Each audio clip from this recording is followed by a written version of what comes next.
Jsme na Hrobicích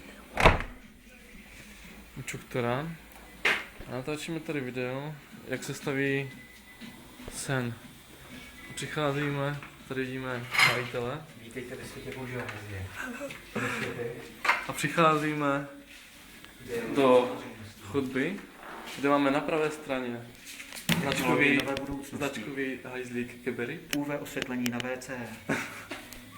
s kaslíkem, kde je zabudovaná zářivka.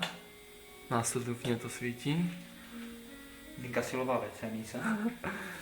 Na levé straně máme Broilera. pana Boilera, broilera. A nalevo pana A přicházíme do kupelky, kde je dominantou rchová výhřívá vana. S kolika tryskama? Počítajme. Nepočítej. Prostě moc trysek.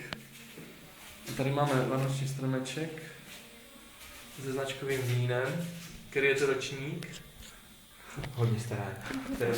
Minimálně 37. ročník. Tady máme okýnko. No a jináč asi všechno. Umyvadlo ještě tady bude.